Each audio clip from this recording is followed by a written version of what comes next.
Espíritu Santo. Amén. Ave María Purísima. Ven Espíritu Santo, llena los corazones de tus fieles y enciende en ellos el fuego de tu amor. Envía, Señor, tu Espíritu y serán creadas todas las cosas. Y renovarás la faz de la tierra. Oremos. Oh Dios, que iluminaste los corazones de tus fieles con la luz del Espíritu Santo, haz que, instruidos por tu Espíritu, sepamos discernir siempre lo que es recto y gocemos siempre de su consuelo. Por Cristo nuestro Señor. Amén. Santo Domingo de Guzmán, Ruega por nosotros. Santo Tomás de Aquino, Ruega por nosotros. Santa Catalina de Siena, Ruega por nosotros. San Vicente Ferrer, Ruega por nosotros. Santa María, trono de sabiduría, Ruega por nosotros. del Padre y del Espíritu Santo.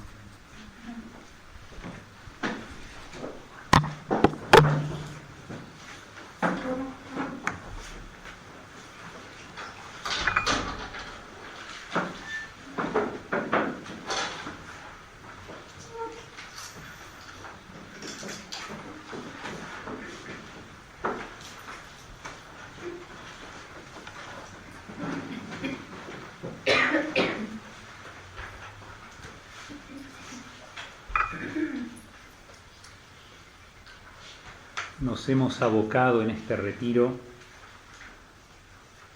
a meditar en la vigilancia, siguiendo a nuestro Señor Jesucristo, quien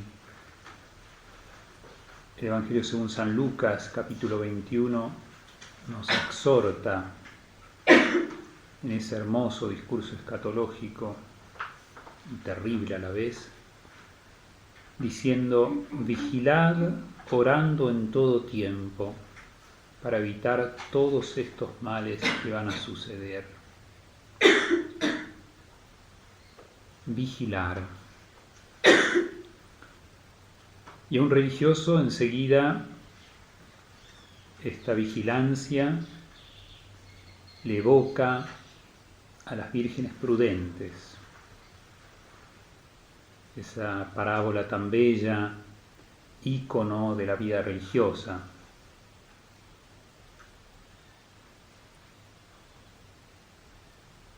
El esposo viene, hay que vigilar. El esposo está a la puerta y llama, hemos de vigilar.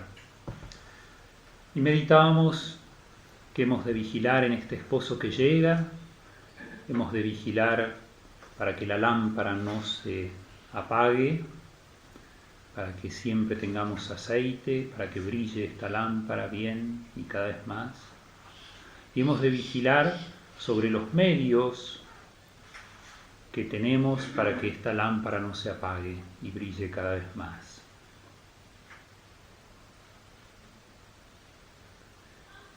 Estos medios que mañana hablaremos, ¿no es cierto?, que son en primer lugar los sacramentos, donde recibimos la gracia, donde crece la gracia santificante a través de la confesión frecuente, de la Eucaristía, de la recepción del santo sacrificio del altar.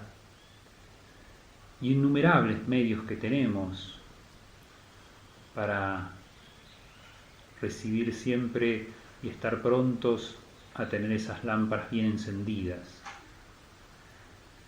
Hoy comenzamos a meditar en esta lámpara, en este aceite, en esta llama, al hablar de la gracia.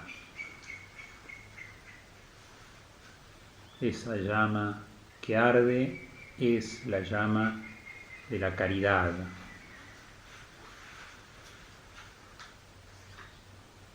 De la caridad, de la virtud teologal de la caridad, de un alma en gracia.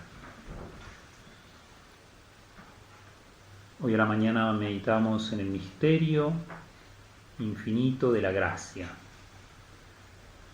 Y nos deteníamos un poco en aquella frase que no nos hemos de olvidar nunca y que una y otra vez tenemos que meditar, de Santo Tomás, para ver la desproporción, ¿no?, la bendita desproporción entre el infinito don de Dios y todo lo nuestro.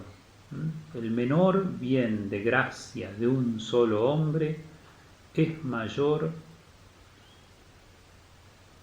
que el bien de todo el universo entero. Qué magnífico. Con esa sola frase de Santo Tomás podríamos vivir, alabando a Dios, bendiciendo a Dios, viviendo el misterio de la gracia.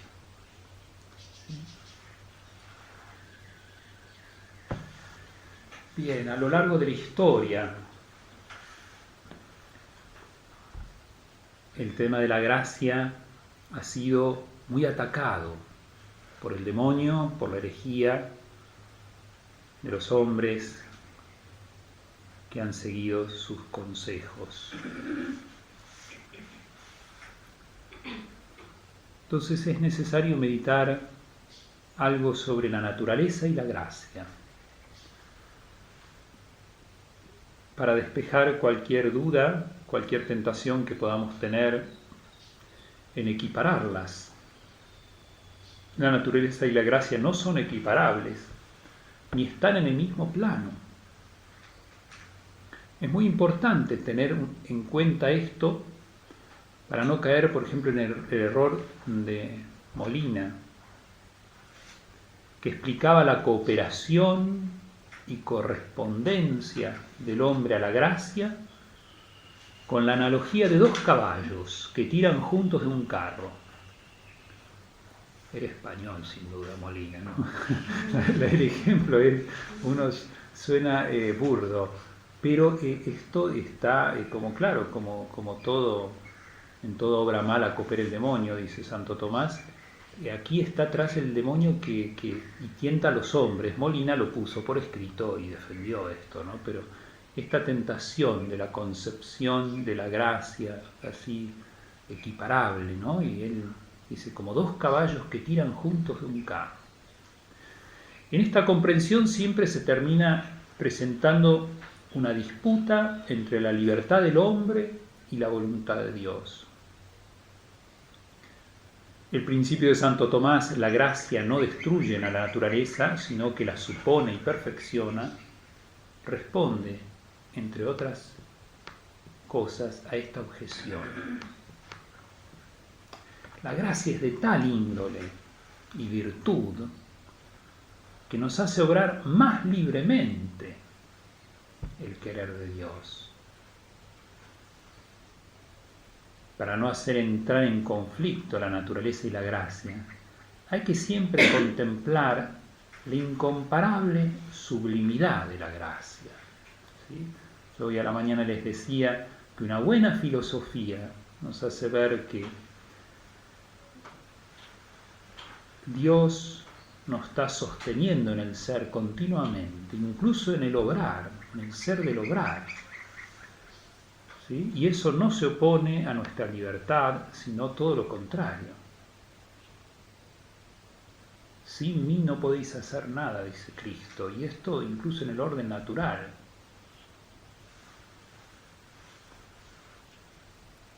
La necesidad de la gracia para la preparación a la gracia. Este es un tema clave, ¿no es cierto? La necesidad de la gracia para la preparación a la gracia.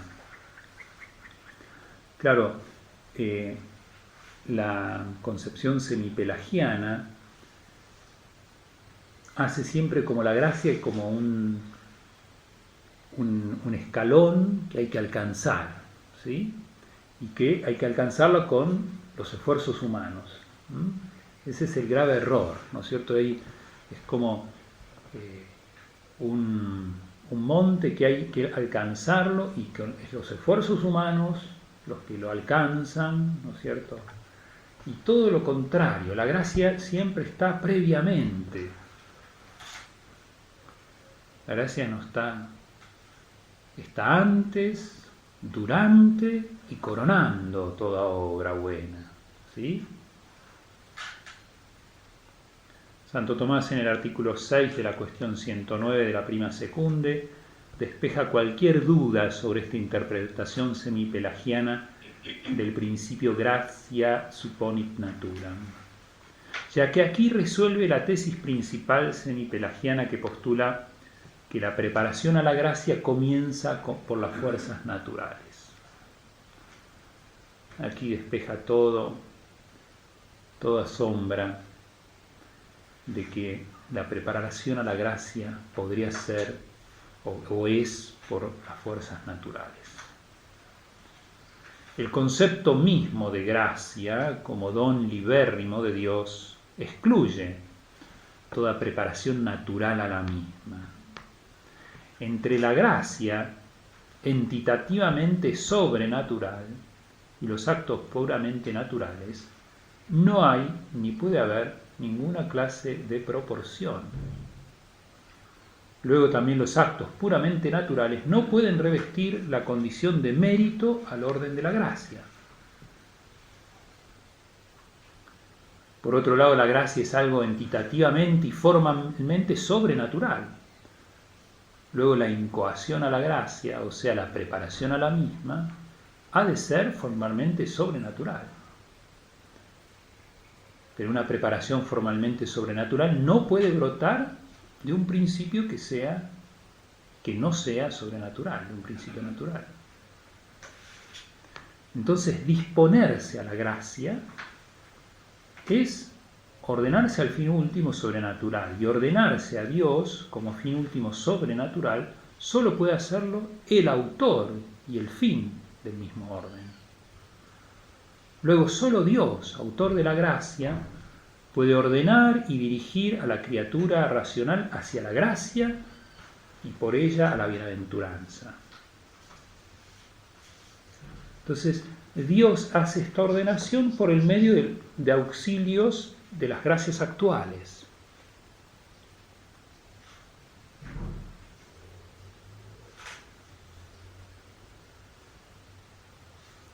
Es tan habitual esto, ¿no es cierto?, este error, ¿no?, en los cristianos hoy, ¿no?, como si la conversión fuese por mérito ex industria propia, decían antes, ¿no?, como si fuese un propio de un acto natural prepararse a la conversión, por ejemplo. No, la conversión es, ¿no?, una gracia, y que Dios nos mueve con su gracia, con gracias actuales, y no forzando la libertad, sino todo lo contrario, ¿no? Cuando Dios nos toca con su gracia, la libertad es más plena todavía. Entonces, aquí Santo Tomás, rechazando todo nexo entonces entre las obras meramente naturales y la gracia, aquel axioma que se repite mucho: al que hace lo que puede, Dios no le niega su gracia, hay que entenderlo bien. Y Santo Tomás diría, en Buena Teología, hay que entenderlo así: al que hace lo que está en su poder con auxilio de la gracia actual, Dios no le niega la gracia habitual. ¿Se comprende? Vamos rápido, pero es importante esto meditarlo, ¿no es cierto?, en un buen retiro, ¿no es cierto?, para ver que Dios siempre está sosteniéndonos, ayudándonos, ¿no?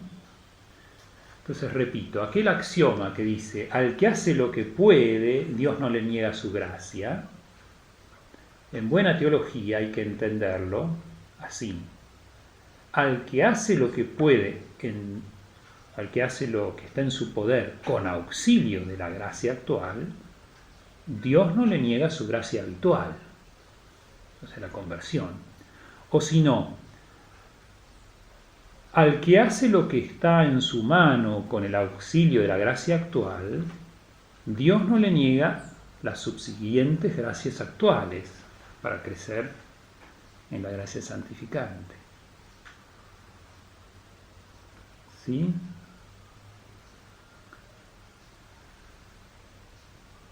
Muchas veces nosotros nos preocupamos, y con razón, en no desaprovechar ninguna gracia, ¿sí? Y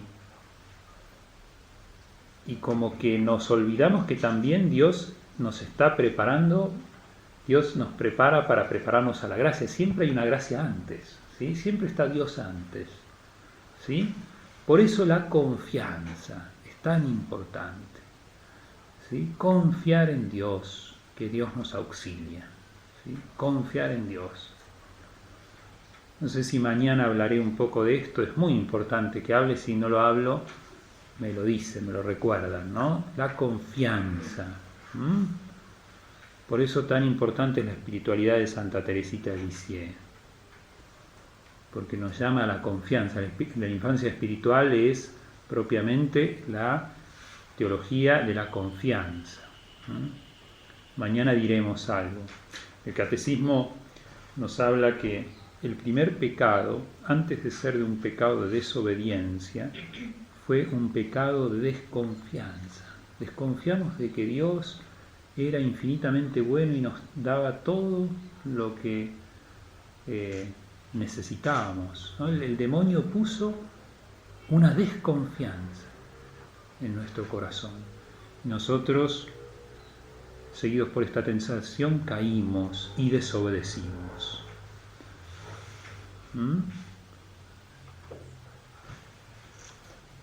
Bien, entonces, una y otra vez, Jesús en vos confío. Jesús en vos confío. Meditar en la gracia, qué belleza y qué hermoso es, ¿no?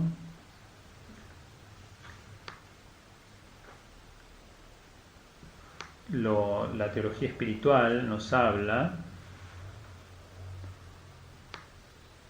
Santo Tomás dice que la gracia es el Evangelio escrito en nuestros corazones. Una fórmula bellísima. Hoy meditábamos a la mañana sobre diferentes pasajes y textos que nos hablan de la gracia, ¿sí? Textos que nos hablan de la gracia que recibimos en el bautismo, la gracia actual es para crecer en esa gracia santificante, y la gracia que coronada, que es la bienaventuranza, la gloria, ¿sí? Santo Tomás, como siempre sintéticamente dice, la gracia es el Evangelio escrito en nuestros corazones. Y esto lo dice en relación a la tensión entre la ley y la gracia. La ley antigua y la gracia, ¿sí? Que esta tensión siempre también se ha dado a lo largo de la historia, ¿sí? Filósofos como Kant, Hegel, tienen una concepción errada de la gracia. No hay que olvidar que ellos eran cristianos, ¿sí? Y buscaban dar respuestas a temas teológicos. Hay veces se cinde eso, ¿sí? Los filósofos son muy celosos, no dejan hablar de Dios cuando se habla de filosofía. Grave error, ¿no es cierto? Porque a Dios no lo podemos sacar nunca del horizonte, ¿no? Y aquí en la inquietud de un Kant, un Hegel, está siempre atrás la inquietud de libres pensadores, ¿no es cierto? Lamentablemente, ¿no? Que tratan de dar su respuesta y así le erran, ¿no es cierto? Pero está siempre un tema teológico de fondo, ¿no? Y esta tensión entre la ley y la gracia, ¿no? Y Santo Tomás, con su sabiduría, responde de antemano a las objeciones que nos puedan hacer estos filósofos, ¿no? Y esta tensión, ¿no? La gracia es esa ley escrita en nuestro corazón, no es algo externo, ¿sí? Sino es algo interno.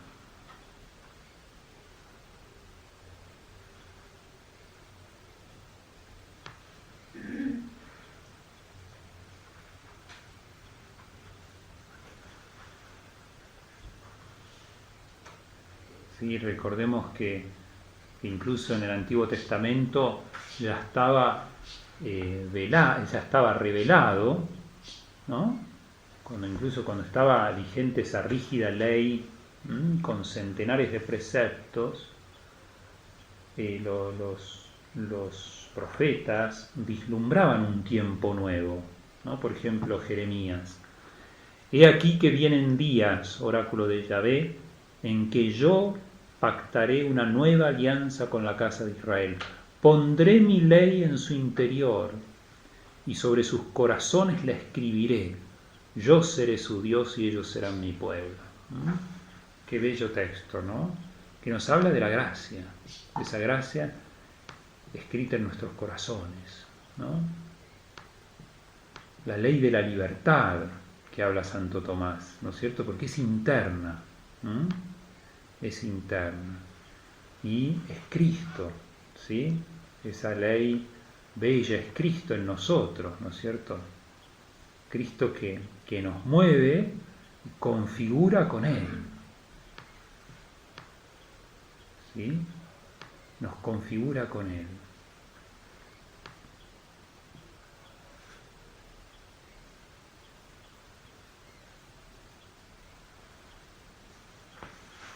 Santo Tomás de Aquino, buscando dejar en claro esa relación estrecha entre el Evangelio y la gracia, cita a San Agustín, que expone a San Pablo, San Agustín, ¿no es cierto?, el doctor de la gracia, ¿no? Santo Tomás, entonces, para dejar claro la relación estrecha entre el Evangelio y la gracia, citan a San Agustín, que expone a San Pablo en la segunda carta a los Corintios, capítulo 3, aquello de que la letra mata, el espíritu es el que da vida. Y dice que por la letra se entiende cualquier escritura que esté fuera del hombre, aunque sea de preceptos morales, cuales se contienen en el Evangelio. Porque donde también la letra del Evangelio mataría si no tuviera la gracia interior de la fe que sana. Miren lo que dice Santo Tomás, incluso la letra del Evangelio mataría si no tuviera la gracia interior de la fe que sana. Y esto lo vemos una y otra vez en los protestantes, ¿no es cierto? Y que han asumido, ¿no es cierto?, esas filosofías, ¿no?, kantianas, hegelianas, ¿no? Para ellos la letra del Evangelio es exterior, ¿sí? Claro, no tienen la gracia, ¿no? Y por eso son tan rigoristas, ¿no? Tienen una espiritualidad tan rigorista, ¿sí? Uno no se da cuenta porque, claro, no los conocemos bien, pero de un rigor, ¿no es cierto? Esto mismo vio Santo Domingo en los cátaros, ¿no? Cuando Santo Domingo viajó por Francia, por el sur de Francia, por el mediodía francés, y se compadeció de esta secta, ¿no es cierto?, de tantos hombres, tantas almas atrapadas por esta secta de los cátaros. Cátaros significa perfectos, ¿sí? Eran virtuosísimos, ¿no?, rigurosísimos consigo mismos, ¿no? Pero eran estaban en un error tal, ¿no es cierto?, habían caído en un dualismo terrible, ¿no es cierto?, y eran, claro, perfectos externamente, ¿no? Y por esto de tener esta ley, ¿no es cierto?, con el rigor del Antiguo Testamento en sus vidas, ¿no es cierto?, y que, claro, si son personas virtuosas lo viven, pero es algo externo, ¿no?, y sin la gracia, ¿no? En esto es importante a esto que dice el Catecismo, y es tan bello y tanta luz da a nuestras vidas, que nuestra fe no es una religión del libro, dice el Catecismo. Esto está seguramente la pluma de Ratzinger atrás, ¿no? Ese párrafo es bellísimo. Dice: nuestra fe no es una religión del libro, sino de Cristo vivo, ¿sí?, en la gracia por nosotros, ¿no? Justamente las religiones del libro, recordemos el pueblo de la Antigua Alianza, ¿no es cierto?, los musulmanes y los protestantes, ¿no es cierto?, ellos son religión del libro propiamente, ¿no? Y nosotros somos nuestra fe es de la gracia, de Cristo vivo en nosotros, lo presente entre nosotros y en nosotros, ¿no? Sí. ¿No? Y por la gracia, ese libro está dentro nuestro, ¿sí? Y por eso muchas veces, lamentablemente, ¿no es cierto?, somos tan descuidados en tener, ¿no es cierto?, el Evangelio en nuestras manos, ¿no? Un santo como Santo Domingo, que se lo dibuja con los Evangelios siempre en las manos, ¿no? Logra ese equilibrio, ¿no es cierto? Está dentro nuestro el Evangelio escrito, pero también tenemos que hacer ese continuo, ¿no es cierto?, de la lectura que va como haciendo ese Evangelio, reviviéndolo, ¿no es cierto?, haciéndolo vida, ¿no? Sí. La letra mata, el espíritu es el que da vida, San Pablo, ¿no? Nuestra fe no es una religión del libro. Bien.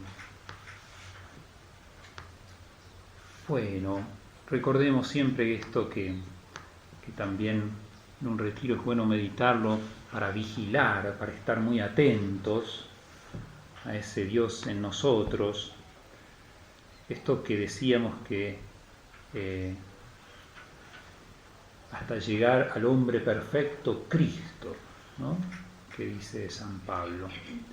Y este hombre perfecto, Cristo, a través de las virtudes y de los dones del Espíritu Santo, ¿no?, que nos son infundidos con la gracia, ¿sí?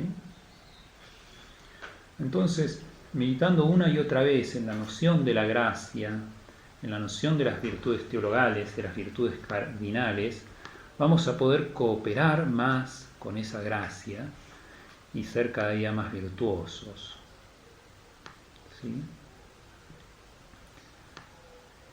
Meditemos un poquito, ¿no?, en la virtud de la prudencia y en la virtud de la caridad.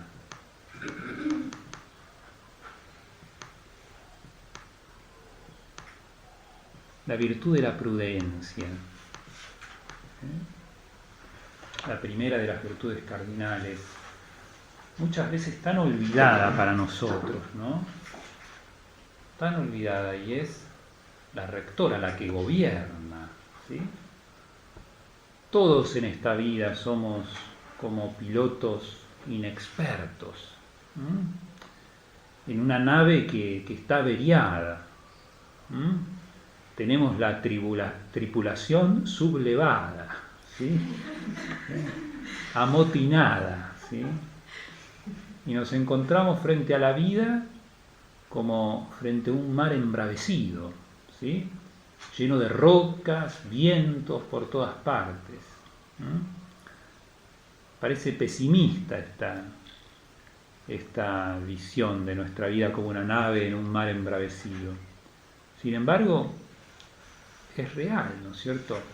El pecado original nos ha golpeado de tal forma que incluso nos cuesta ser realistas, ¿no?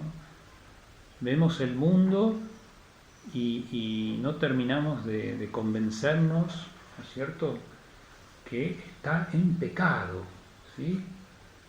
No logra salir de su pecado, a pesar de las gracias innumerables que Dios derrama en las almas para salir del pecado, ¿sí?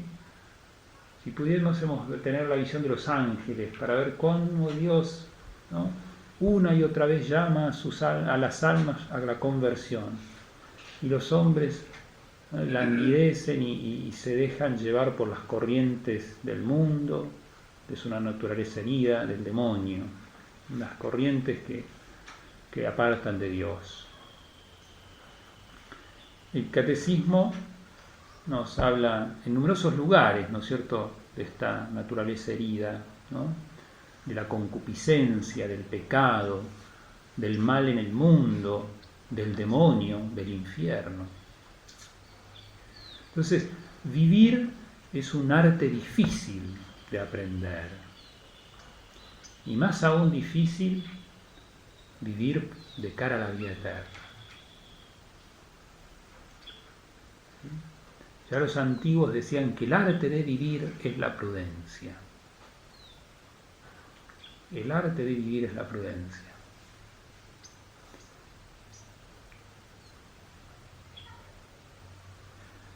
La sabiduría encarnada, nuestro Señor Jesucristo, al exhortarnos en el Evangelio a ser prudentes, nos confirma y amplía lo que nuestra propia inteligencia descubre sobre esta virtud y lo que tantos sabios han podido escudriñar sobre ella. Cicerón, por ejemplo, decía: como la medicina es el arte de la salud y la navegación es el arte de dirigir el navío, así la prudencia es el arte de vivir. Aristóteles, antes que él, decía, ya reconocía la necesidad de la prudencia para gobernarse y vivir bien.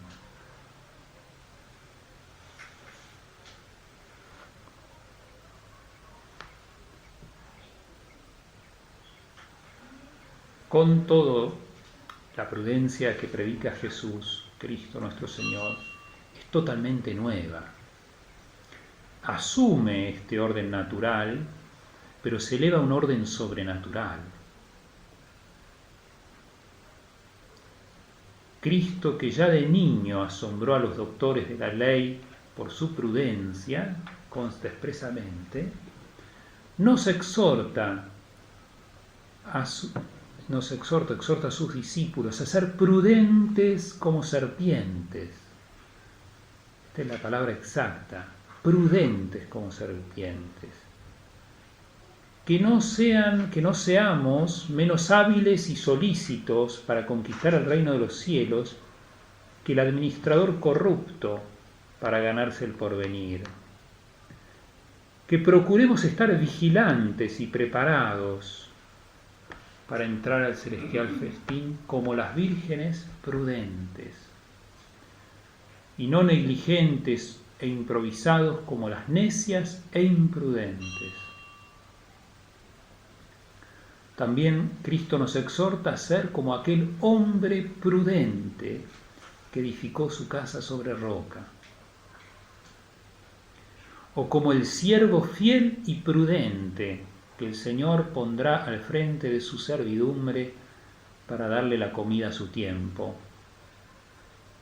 y que tan bellamente la tradición lo señala en primer lugar como por antonomasia San José, ¿no es cierto? Pero debemos de ser todos como este hombre siervo fiel y prudente. Y Cristo también nos exhorta como aquel que negoció prudentemente con los talentos recibidos y fue alabado por su Señor. La virtud de la prudencia está muy revelada, que tenemos que ser prudentes, ¿sí? Ven en estos tantos pasajes del Evangelio que expresamente Cristo habla de la prudencia, ¿sí? Por eso ha sido tan querida para la tradición, ¿sí? Los padres del desierto insisten mucho en la virtud de la prudencia, incluso con imágenes, ¿no es cierto? Por ejemplo, recordarán, porque yo sé que ustedes han recibido algún curso sobre las colaciones de Casiano, me contaron por allí, y Casiano pone el ejemplo, no me acuerdo si eran de qué padre del desierto, ¿no? Que habla de un arquero, ¿sí? Que el cristiano es como un arquero, ¿sí? Que lanza flechas al blanco.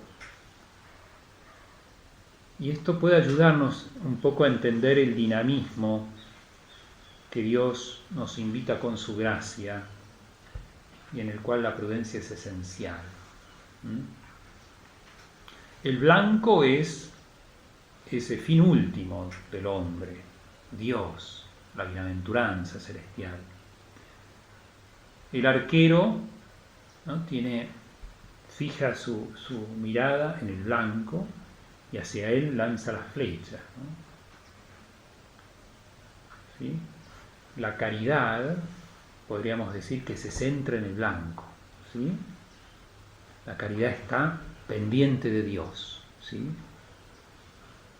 Y la prudencia está pendiente de la flecha,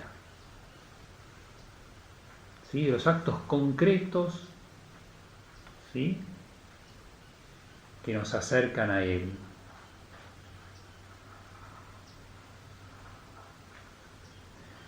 la caridad como madre de las virtudes, que ya he hablado algo, ¿no?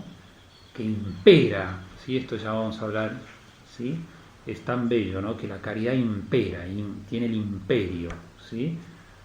Es madre, atrae a las demás virtudes, ¿sí? Se les ponía el ejemplo de San Martín de Porres, ¿sí? Que por amor a Dios, ¿no? Era capaz de hasta barrer el zócalo más y dejar admirados a los frailes, cómo limpiaba. Pero no era que buscaba limpiar por limpiar, ¿no es cierto? Sino como una ofrenda a Dios, por caridad, ¿no? Y así en los santos, las virtudes heroicas que se constatan en los santos son por imperio de la caridad, ¿no? Por ese deseo de ya estar gozando con Dios para siempre. Bueno, la caridad nos desea, ¿no? Es ese deseo de estar con Dios para siempre, ¿sí? Esa amistad con Dios que comienza en esta tierra y será para siempre en el cielo. La prudencia nos mantiene en tensión para poner por obra lo que más conviene a cada momento, ¿sí? La caridad es prudente, podemos decir, ¿sí? La caridad se hace prudente, ¿sí? La caridad por extensión, ¿sí? Es aquella que nos hace poner a cada momento la obra que más conviene. Meditemos un poco en la prudencia, ¿sí? El tiempo se nos hace corto. Es una experiencia de todos, ¿no es cierto?, común, que el fin en cualquier empresa o cosa que hagamos es lo primero en la intención, pero ejerciendo su atracción todo a lo largo de un proyecto, en el orden de la ejecución es lo último, ¿sí? Pongamos el ejemplo de alguien que comienza una carrera universitaria. Primero, vislumbra ser médico, ¿sí? Es lo primero en la intención, el fin. Y luego, a lo largo del proyecto, ¿sí?, del estudio, de los años, ejerce su atracción, ¿sí? Y en el orden de la ejecución es lo último, ¿no? Lo último es recibir el diploma. Esto nos es claro en la vida cotidiana, porque en toda cosa que emprendemos estamos eligiendo fines y poniendo medios para ello, ¿sí? Tenemos que baldear el claustro, lo primero es baldear el claustro, y después vamos y buscamos el balde, buscamos el trapo de piso y demás cosas, ¿no? Los medios, ¿sí? El cristiano sabe, ¿no?, que el fin último, el sentido de todo, es ir al cielo. De esto que hemos meditado tanto, y es tan bello una y otra vez meditarlo y vivir en esa vida atenta, como decían los padres del desierto, que es la vida religiosa, la vida atenta a Dios, al cielo, ¿sí? Sabemos que ese es el fin y que hemos de cooperar con la gracia en actos concretos que nos lleven a Él, ¿sí? En actos concretos que nos lleven a Él. De esto se ocupa la virtud de la prudencia, ¿sí? Esos actos concretos que nos llevan a Él. Dice Santo Tomás de Aquino, cita textual: la prudencia trata propiamente de los medios y es función suya principal ordenarlos de forma apropiada al fin.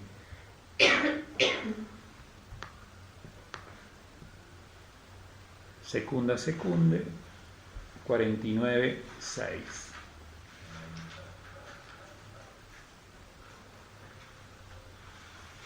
En otra cita de la misma parte, cuestión 47, artículo 13, dice: la prudencia aconseja, juzga e impera con rectitud en orden al fin bueno de toda la vida.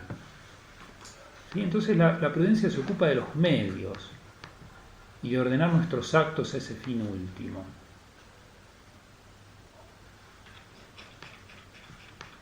¿sí? Dice Santo Tomás que la previsión es la parte principal de la prudencia, ¿verdad? Que todas las demás cosas requeridas para ella son necesarios a efecto de ordenar algo directamente al fin, ¿verdad? La previsión. De ahí que el nombre de prudencia se toma de la palabra providencia, dice él, de previsión, ¿sí? O sea que la prudencia impera aquí y ahora hacia el fin, ¿no? En los medios.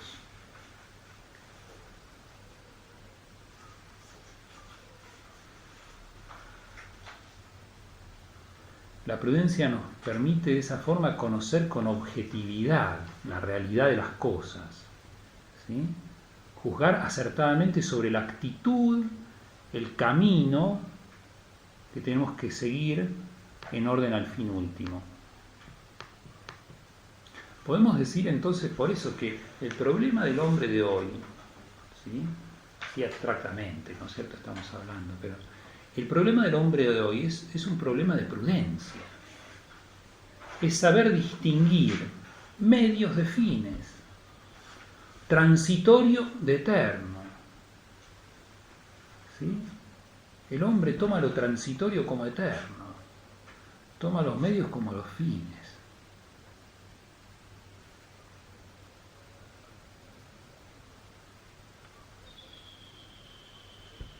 Esa es la confusión de hoy, ¿eh? Una confusión por falta de la virtud cardinal de la prudencia. Ciertamente nosotros, como católicos, hemos de iluminarnos con la caridad, ¿no es cierto? Esa caridad que se hace prudencia, como les decía antes, ¿no? Pero el problema, ¿no es cierto?, el problema humano es un problema de prudencia. Bien.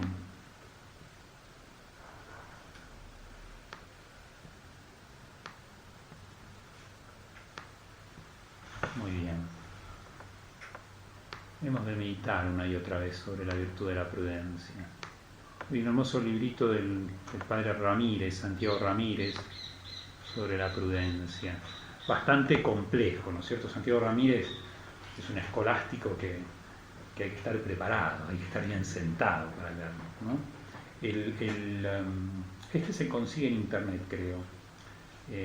Por lo menos yo lo bajé en internet. El cardenal Cipriani, el cardenal de Perú, ¿no? El cardenal primado de Perú, muy bueno. Ha escrito un escrito sobre la prudencia, que está muy bueno, ¿sí? Que en su juventud lo escribió, ¿sí? Bueno, meditar a Santo Tomás, ¿no es cierto?, directamente de la Secunda Secunde, ¿no? ¿Sí? No me quiero extender mucho, pero tenemos que hablar de la caridad, ¿no es cierto? Si hablamos de la gracia, tenemos que hablar de la caridad, la reina de las virtudes. Esa llama de las vírgenes prudentes arde por la caridad. Yo les decía que tenemos que convencernos y tener continuamente en mente que tenemos que tener un fervor muy grande de la caridad, ¿sí? Lo único que importa es tener fervor en la caridad, ¿sí? ¿Sí? Fervor en la caridad, en ese amor de amistad con Cristo, en esa piedad, tener un fervor fuerte, ¿sí? Y eso está al alcance de nuestra mano, ¿sí? Porque Dios se da generosamente para que crezcamos en caridad, en piedad, ¿sí? Hay veces nosotros nos complicamos la vida con mil otras cosas, ¿no es cierto? Y lo que tenemos que crecer es en caridad, y lo demás vendrá por añadidura, ¿sí? Lo demás vendrá por añadidura. Y si no viene tampoco, no hay problema. Lo importante es que tengamos caridad, ¿sí?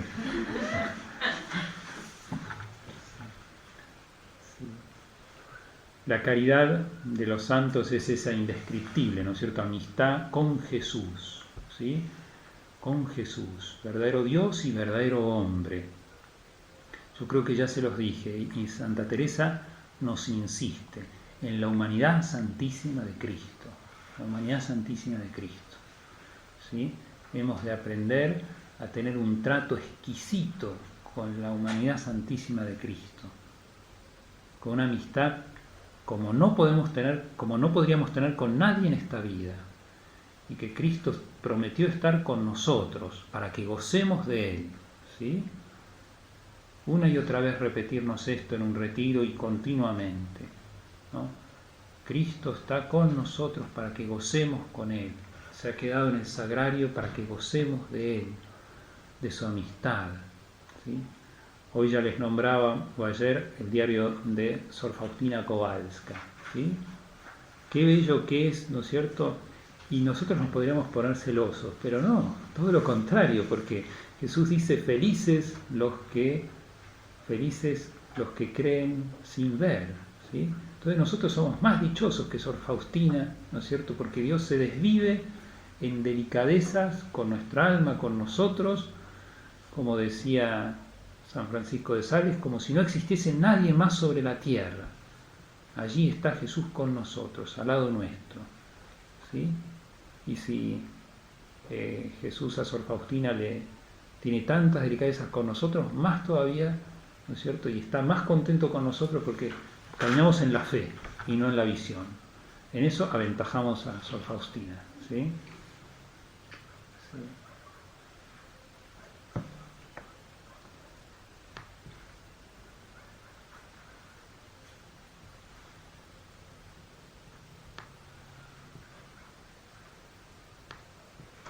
¿Sí? Esa amistad de Cristo que no puede imponerse, ¿sí? Esa amistad que se nos ofrece, ¿sí? Ninguna amistad puede imponerse. Nos las ofrece libremente. Y se esconde justamente, yo les decía hoy en la homilía, para que nuestro amor lo descubra, ¿sí? Él quiere almas enamoradas y por eso se esconde en el sagrario, por eso se esconde una y otra vez, ¿sí? Si lo viésemos obrando milagros, todos seríamos amigos de Cristo, ¿no? ¿Sí? Y Él se esconde para que nuestro amor enamorado, ¿sí?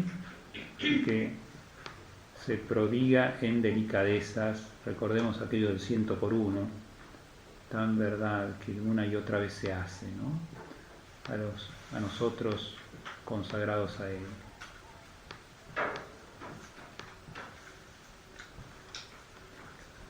Santo Tomás, yo decía antes de la caridad que impera, ¿no? Es muy importante ver esto y que nos da tanta paz también, que ese es el camino de la santidad. El camino de la santidad está en el fervor de la caridad, ¿sí? En ella, allí está, ¿no? Dice Santo Tomás, dado que la caridad tiene como objeto el fin último de la vida humana, es decir, la bienaventuranza eterna, abarca las acciones todas de la vida humana, imperándolas, ¿sí? Nosotros nos preocupamos un montón de veces porque nos vemos tan poco virtuosos, nosotros que nos entristecemos porque hacemos todo mal. Nos tenemos que abocar a la caridad, ¿sí? Y la caridad imperará todo, pondrá su imperio en nuestra vida y moverá todo, ¿sí? Esa caridad que se hace prudencia y nos hace estar donde tenemos que estar, como dice Santa Teresa, ¿sí? No olvidándonos de las cosas, porque echándole culpa a la caridad, ¿no es cierto? ¿Sí? Sino estar donde tenemos que estar, ¿sí? Nos enciende de inteligencia la caridad también. La caridad se llama madre de las virtudes, dice Santo Tomás, ya que por el deseo del fin último produce los actos de las mismas virtudes imperándolas, ¿sí? Vamos a decir las citas una y otra. Santo Tomás, la anterior cita, la de, repito,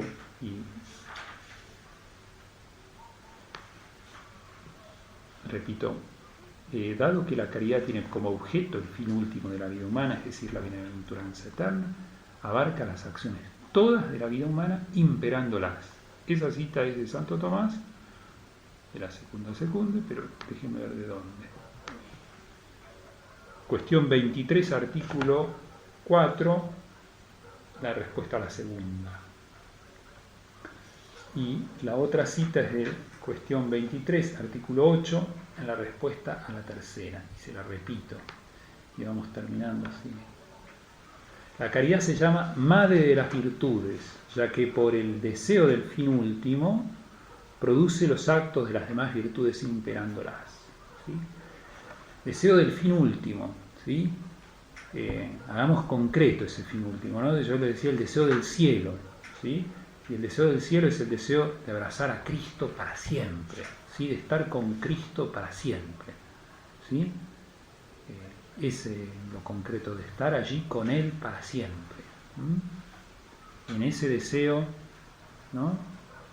Es que impera todas las demás virtudes, ¿no? Como ven, la bienaventuranza, ¿no? Ese deseo de estar con Cristo para siempre es el fin que guía, anima y entusiasma toda la vida de los santos, ¿sí? Enamorados, ¿no? De ese estar con Dios para siempre, esa bienaventuranza de Dios, todos sus actos, pensamientos, afectos, obras, deseos, palabras, adquieren esa luz infinita de ese fin. Santa Teresa de Ávila, ¿no? Lo dice con bella poesía: que muero porque no muero, que muero porque no muero. ¿Sí? Ya se quiere ir, ¿no? Entonces me muero porque no muero. Esto lo dice, no tengo la cita, que muero porque no muero. Y Santa Teresa, precisamente por este amor tan grande al cielo, es capaz de hacer tanto en la tierra, ¿sí? Este amor de quererse ir ya con el amado, con Cristo su Señor, ¿sí? Le hace desvivirse aquí en la tierra. Todo lo contrario a lo que decía Marx, ¿no es cierto? Que es el opio de los pueblos, que nosotros pensamos en una vida futura olvidándonos de la presente. No, todo lo contrario. Esa caridad le hacía descubrir a Dios en todo, incluso entre las ollas, dice ella, ¿sí? Y por ella no descuidaba ninguno de los deberes ordinarios, ¿no? De la vida cotidiana. ¿Sí? Ella dice, esta cita la tengo que tener, si no, no la tengo tampoco, no la puse. Ella dice: dichoso el corazón enamorado, que en solo Dios ha puesto el pensamiento, por él renuncia a todo lo creado, y en él halla su gloria y su contento. Aún de sí mismo vive descuidado, porque en su Dios está todo su intento, y así alegre pasa y muy gozoso las olas de este mar tempestuoso. No, concluyamos allí, así no nos extendemos, ¿no? En este mar tempestuoso que yo hablaba antes, ¿sí? Sí.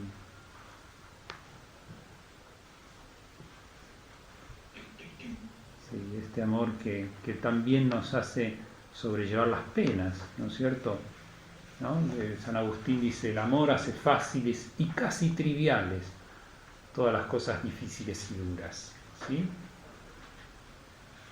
Pero igual hay que pasarlas, ¿no? Con Cristo, ¿no? Si Cristo estuvo en tristeza de muerte y estuvo abatido, nosotros somos su cuerpo místico, ¿no?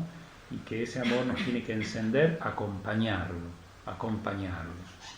¿sí? Estar con él, velar con él una hora, velar, ¿sí? Que ese amor sea tan grande que nos haga velar incluso en las cruces tan duras de este valle de lágrimas que dice la oración de la Virgen.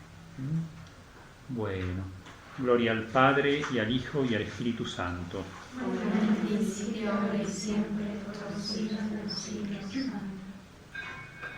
Nuestra Señora, trono de sabiduría, ruega por nosotros. Por el Padre, el Hijo y el Espíritu Santo.